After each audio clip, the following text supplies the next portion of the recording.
Waste એશિયામાં સંઘર્ષ વધ્યો 24 કલાકની અંદર બીજી વાર અમેરિકાનો ઈરાન પર હુમલો. આજે સવારે સ્ટ્રેટ ઓફ હોર્મુઝની આસપાસના શહેરો પર કર્યા અટેક.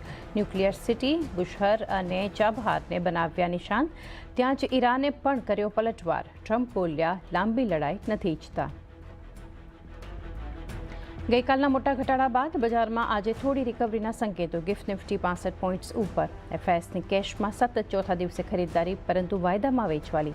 ત્યાં જ ક્રૂડ ઓઇલ પર ઉપલા સ્તરેથી થોડું ઘટ્યું. આશરે $81 સુધી પહોંચ્યા બાદ $79 પર કારોબાર.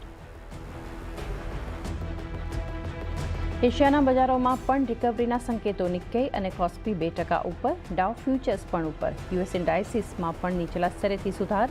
નાસ્ડેક 450 પોઈન્ટ સુધી લીલા નિશાનમાં બંધ થવામાં સફળ. જોકે રિકવરી હોવા છતાં ડાઉ જોન્સ અને S&P ઘટીને થયા બંધ. ઇલેક્ટ્રોનિક મેન્યુફેક્ચરિંગ સેક્ટરને મોટી રાહત. ચાર્જિંગ મોડ્યુલ અને ડિસ્પ્લેના કોમ્પોનન્ટ જેના કેટલાક મહત્વના માલ પર ઇમ્પોર્ટ ડ્યુટી 0 કરવામાં આવી.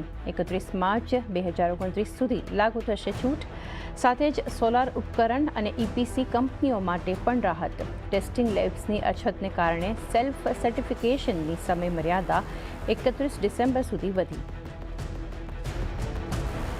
આજથી TCSના પરિણામ સાથે થશે Q1 અર્નિંગ સિઝનની શરૂઆત. ફ્લેટ રહી શકે છે કંપનીની કોન્સ્ટન્ટ કરન્સી અને ડોલર આવક. માર્જિન્સમાં 110 બેસિસ પોઈન્ટ સુધીનું દબાણ શક્ય. અને ભારતીય ઇકોનોમીની મજબૂતી પર IMFનો વિશ્વાસ વધ્યો. કહ્યું, સૌથી ઝડપી ગ્રોથ કરનારી ઇકોનોમીમાં ભારત સામેલ. FY28 માટે ગ્રોથ અનુમાન વધારી 6.7% કર્યું. જોકે FY27 માટે ગ્રોથ અનુમાન 6.5%થી ઘટાડી 6.4% કર્યું.